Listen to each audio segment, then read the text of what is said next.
All right. I hope you all are ready to check your study guides and make sure you have the right answers for those.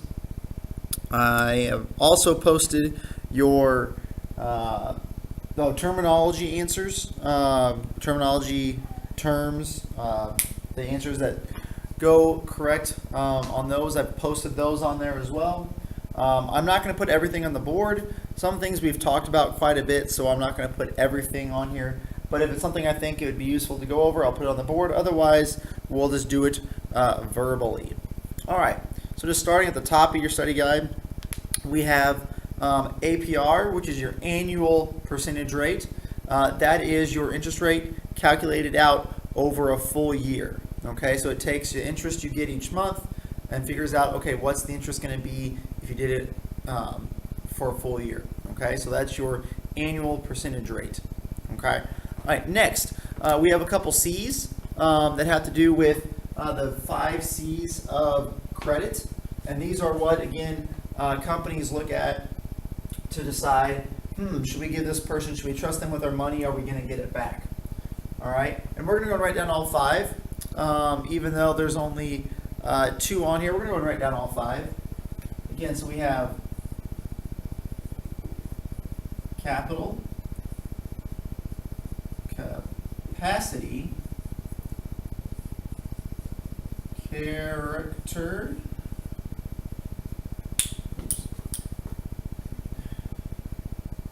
it's broken. All right. Capital, capacity, character, conditions,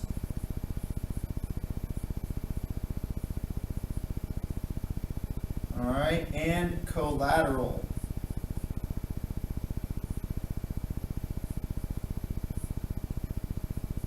May have spelled collateral wrong. Not sure. Okay. Capital. Think about that as, again, how much money you have right this second. Okay? So, how much do you have now? Okay? How much do you have right now? Again, pretty simple. Why do they need to know that? Well, can you pay back that money? Okay?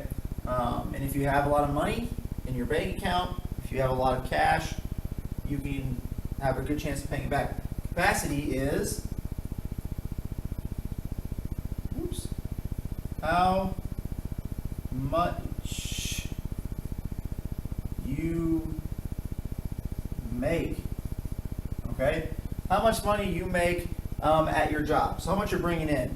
The more you're able to bring in, the more likelihood is you're able to make monthly payments because you have money coming in. So again, you could have bad capital and a lot of capacity, which a lot of young people do. They finally have a job, but they haven't saved very much because they haven't had a job before. Or you could have a lot of capital. Again, maybe you did work during high school and you saved up. You got a lot of money saved up, but you don't have a real job yet, so you don't have good capacity. Okay? So you can have both. All right, character is just past use of credit. All right, past use of credit, and this is something that's usually shown on a credit report, which we'll get into in just a second. But they look at your past. How have you used credit in the past? Do you make a lot of late fees, things like that? Collateral is what you have that can be turned into money. Okay? What you have that can be turned into money. That way, if you run out of capital, you don't have good capacity, do you have a car they can come take and turn into money to pay for that loan you took? A TV, a house? What do you have that they could use to get that money back? They want to know that. Obviously, you don't want them to ever come take collateral, but if they want their money back, they're going to come get it. And last one is conditions. What was your situation like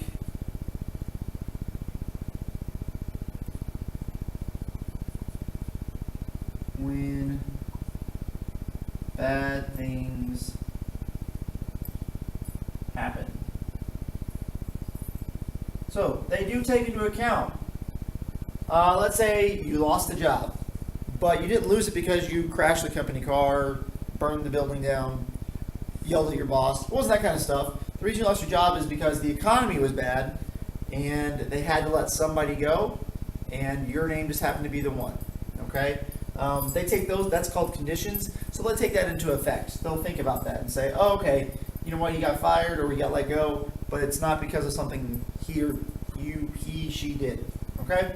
Those are the 5 C's of credit. We're going to get rid of those so they're out of the way. Again, if you didn't quite get all of them, then you can just go back and pause it. Or you can go back and listen to me say it again. Alright, we'll go through the next couple verbally. Shouldn't need any writing to answer the next couple. Alright, so next we have contract. That's just an illegal agreement. That is an legal agreement, not an illegal. A legal agreement between two parties that they make. That way both sides have to honor their end of the bargain. Again, some things to think about. The things that make a contract legal, all right, we went over that in a previous lesson. But things like a genuine agreement, which means if you have to be 18 or older and you lied about your age, well, then they don't have to honor whatever their part of the agreement was. And also, if you don't read your contract all the way, but you sign it anyways, kind of like, again, those music things, or application things, and you have to scroll to the bottom and click I accept. If you don't read all those words and there's something in there that says, you know, we can just take your money out of your account or whatever, well, you sign that agreement. Doesn't matter whether you read it or not because you're supposed to read it. All right. So again, you have to realize you accept it. That means you accept everything in there. Credit, very easy, is just a tool that allows you to buy now, but you don't pay the money till later. Okay, credit card basically. But also you have store credit as well, which means that you can just go into a store, they write your name down, and at some point they'll ask you for their money. You have service credit like phones. Again, you don't pay for it constantly. It's not like you put money in your phone and then it works. Once a month you use your phone, and then sorry, my dog's sniffing around. It's looking for food. Again, you don't constantly pay for your phone. You pay for your phone bill once a month to see how much you use. That's also known as installment credit, things like that. All right, that's service credit. So there's different kinds of credit. All right, a credit report is a written document that shows how you've used credit in the past, and it will include a credit score, which is our next word. A credit score is a 3-digit number. Again, remember the range is 300 to 850. 300 being as bad as you can get with a credit score, 850 being the best. Remember, you're a subprime borrower if you're below 600. All right. You're an average borrower if you're above 600, below 700, 720-ish. And then anything above 700 is going to be a good, or I should say excellent credit score. You're an excellent user of credit. All right. Anything else with that? Again, stops at 850. Doesn't go higher than that. All right, debt. That is the total amount of money that someone owes to other people. So if I owe $1,000 to my credit card company, $1,000 to the bank, $1,000 to my parents, that means my total debt is $3,000. All right. So debt and credit are two different things. Credit is using buy now, pay later. Debt is how much do I owe to other people in total. Okay. Let's see. Garnish is the action of a company or person to go take something, whether it's money or an item, to get their money back. Okay. So if I don't pay my bills, let's just say that I didn't own my car. I had a loan and I stopped paying that loan. If someone garnished my car, that means they came and collected that collateral. So collateral is a thing, an item that can be collected. Garnish means to go take that thing. Okay. When the company comes and collects collateral, they are garnishing your collateral. And again, they can come take your paycheck, they can come take an item, could be anything. All right, grace period. Grace period, very simply, is your credit card bill is due on the 15th, but there's a 1-day grace period with your company. And so if you pay it on the 16th, you're still good. There's no penalty, there's no interest. If you pay it on the 16th, it's as if you paid it on time. All right, the other type of grace period I hear a lot on car commercials is 90 days, same as cash. That means even if you're going to use financing or credit with your car, you have 90 days where you're not going to build any interest. So again, $50,000 car, 90 days, same as cash means that you can go take the car, make 0 payments, and if you pay it all on day 90, you didn't lose anything. You didn't gain any interest. You didn't gain any payments to make, that kind of stuff. So again, grace periods are a good thing. All right. Let's see. Interest is what you pay to use someone else's money or for them to loan it to you. Again, anybody who's giving out loans is taking a risk that their money may not come back. So instead of just saying, here's $5,000, give me back $5,000, they say, here's $5,000, you're going to give me back $6,000. Or maybe however long you use it, you're going to give it back 10% a month. All right, that kind of thing. Let's see. Simple interest. Got that one on the board. All right, simple interest, remember, is I equals P times R times T, being this is your interest, how much money, this is an actual dollar amount. All right, so how much money is interest going to be on your loan? Obviously, this is principal. We have rate, so this is the percentage. This is time in years, okay? Which means, well, we'll go through an example. Oh, principal has an L at the end. All right, so let's say we're going to borrow $1,000. All right, and they're going to let us borrow it at a rate of, keep it simple, 10%. 10%, okay? That's how much they're going to charge us to have it. And we're going to say they're going to do it for 18 months. We'll make it tricky, so that way you guys know what to do, all right? 18 months. That's not in years. That's not even 12 or 24 months. What do we do? Well, first, what we're trying to do is figure out how much interest would we add on to that 1,000. How much will we owe in addition to the 1,000? So the first thing we do is we can do 1,000 times 10%. So again, if you type it into a calculator, that'd be 1,000 times 0.1, and you have 100 there, okay? But then we have this 18 months. So we have 100 times 18 months, but it needs to be in years. So what we'll do is do 100. We'll bring this down, but we're going to turn it into years. That's 12 months a year. 6 more is a half a year. That gives us 18. So times 1.5. And if I do my math correctly, that should be 150, but we're going to check and make sure. Let's just check and make sure this is 150 and that your teacher is as brilliant as he thinks he is. 100 times 1.5. Ah, yes, 150. Your teacher is brilliant. That means you're going to owe $150 in interest in addition to paying back the $1,000. So your interest is 150. All right. Again, I could do a lot of examples, and that's how you should apply it to the questions down below. Oh wait, nope, that's 2010 rule, which we're going to get to. That's my bad. Amortization. Again, the key with amortization, again, you want to know what the letters stand for. Again, P is principal, R is rate, N is the number of payments, which could also be translated as to the number of months that it lasts, because usually you make one payment a month. So, but that's what they stand for. You also want to know that with amortization, again, you're not going to use it. I'm not going to ask you to plug numbers in, but I want you to know what it means. So, amortization again. Amortization is a formula that calculates how much interest you're going to pay versus how much principal. All right, so we'll say again, let's take out a $200,000 loan. It's going to figure out $1 amount that you pay every month. We'll say it's $1,500 a month. Again, I just made that up, so I don't know. But you're going to pay $1,500 every month.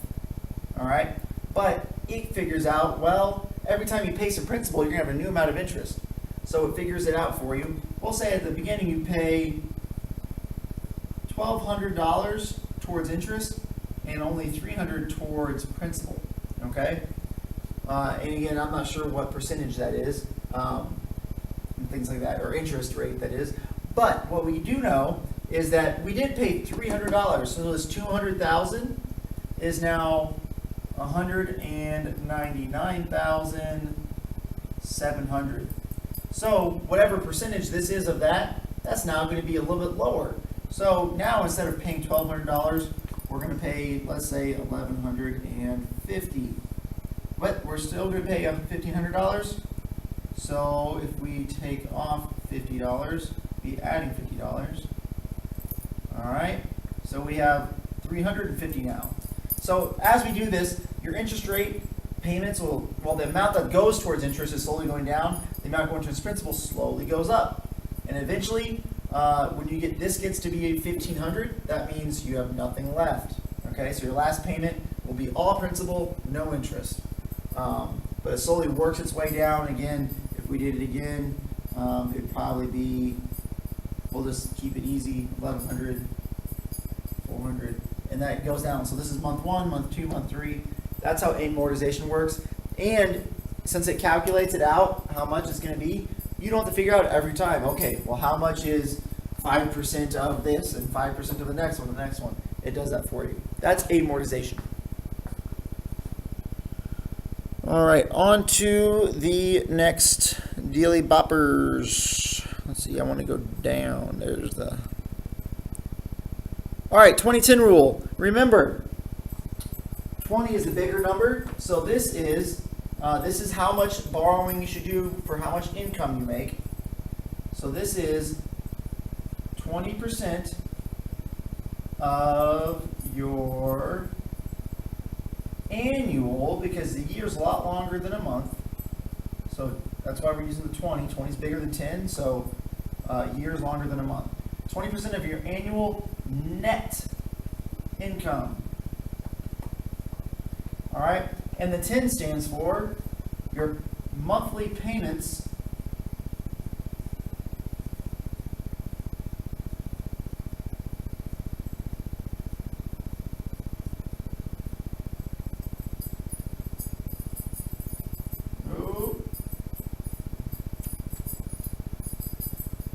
should only be 10% of your monthly net income. All right. So this is 20% of your annual net income. So all the money you make in a year, 20% of that is how much you should borrow as a total, and your payments should not be higher than 10% of your monthly net income. All right, and we'll do the first one we have here, which is real simple, $10,000. So if we have, we'll figure out the 21st. So how much can we borrow if we have $10,000? This is super easy. So it's 20%. So that means we're going to figure out what is 20% of 10,000 times 0.2. And if I do my math correct, that should equal $2,000. So we should only borrow $2,000 if we make $10,000 a year. All right. But what happens if, or then how much can we have in payments? That's a little bit trickier because it wants to know of your monthly net income, not your annual. So the first thing we have to do to figure out that is take our 10,000 and divide it by, whoop, that's a plus sign, that's not a divide sign. We're going to divide 10,000 divided by 12. So we can figure out what is our monthly payments. Okay, and 10,000 divided by 12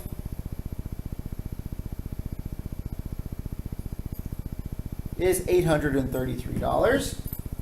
So now we know our monthly net income.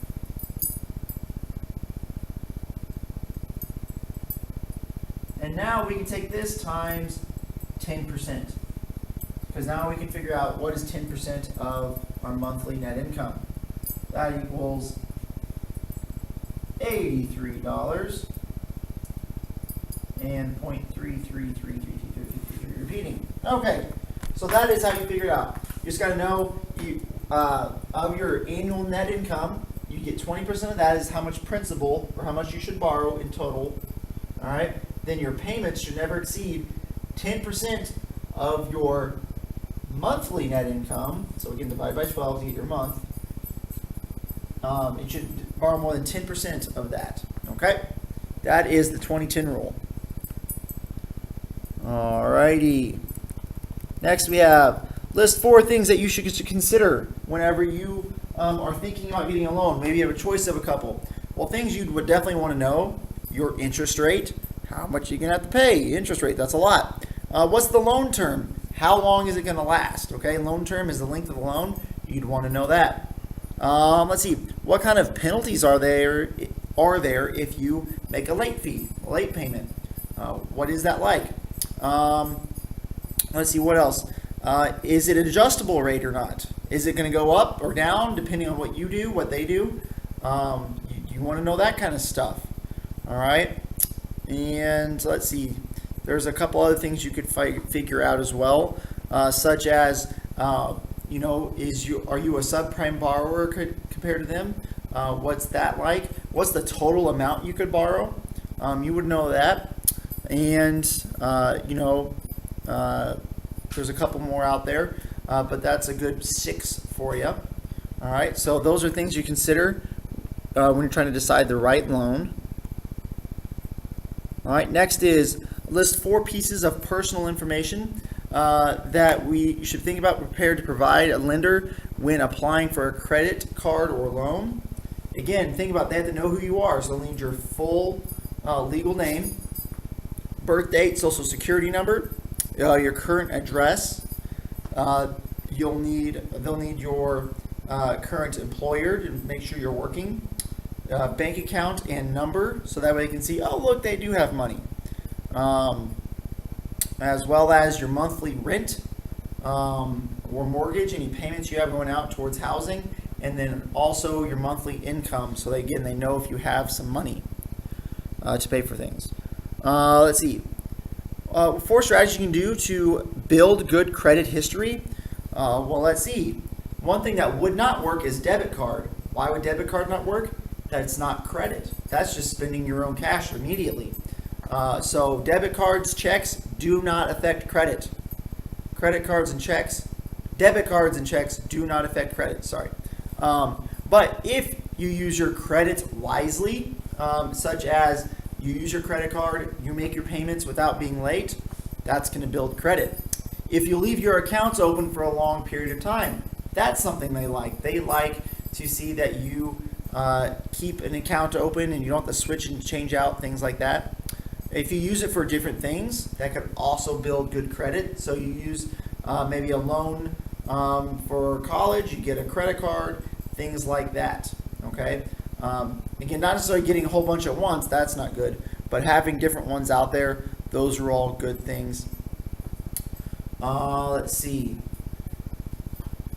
Again, making all your payments on time, paying early can be a good thing if you pay your bills early and on time, and showing that you're ahead of the game as well. Again, avoiding any kind of bankruptcies, things like that. And then, again, looking at your credit report is not a bad thing. Looking at your credit report can help that as well, because then you can see what things you have done that could hurt you. All right.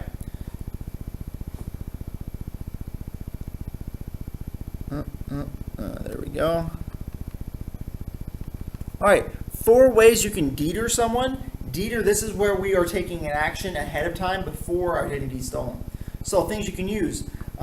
Using strong passwords and not using the same password for every single thing, for your email, for your school account, for your your apps on your phone, bank account, all that kind of stuff. Using a strong password, especially for those important things like emails and bank accounts. That way, one person if they happen to guess one or figure it out, that you get into everything, or just having a strong one that they can't figure out anyways.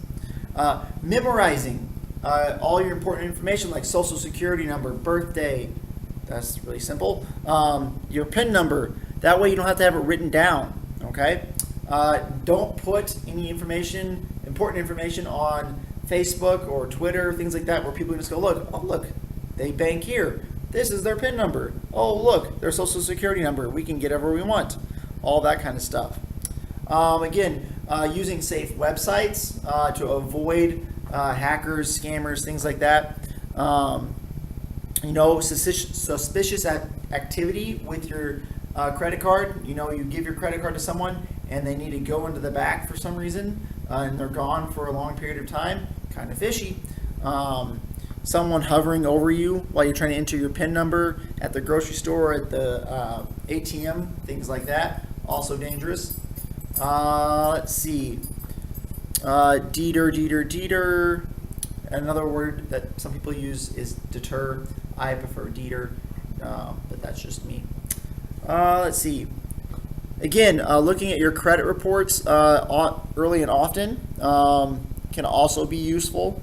But those are all good ways to avoid those kinds of things.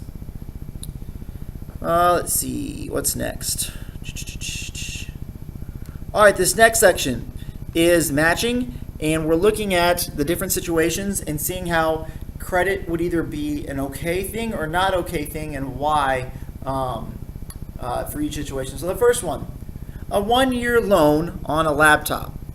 Okay, that may not sound like a terrible idea. 1 year is not too long, but unless the APR is very low, the total cost of this laptop of this loan will probably exceed the cost or value. Again, laptop's not a huge item, so that is C is a good possible answer. The other one is the loan is too long compared to the value of the item and how long it will the buyer will have it. So B or C could be good for number one. Okay. Number two, signing a 5-year loan for a used car. That one would definitely be B. The loan is too long compared to the value of the item and how long the buyer will have it. Again, it's a used car.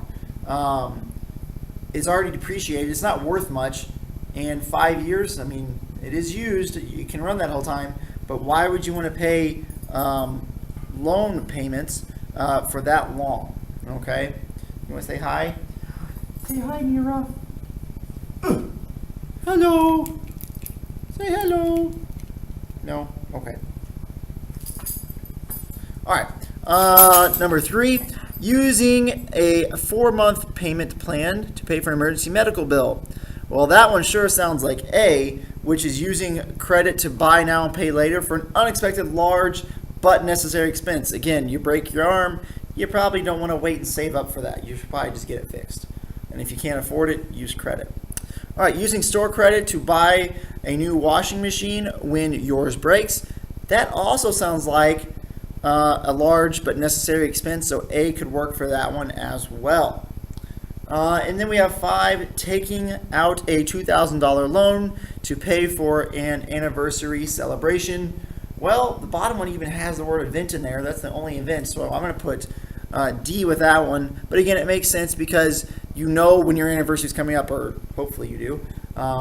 And so you can plan for it, save for it, so that way it's not going to kill you all at once. All right, so that is your study guide. You can also look at your term answers that I put on as a downloadable worksheet on the website as well. Again, the test will be open from tomorrow. Well, hello. From tomorrow till Monday night. So you don't have to take it tomorrow, you don't have to take it Sunday, but sometime between now and Monday night, you will need to take it. All right, so good luck, study, study, study, and we'll talk to you next time.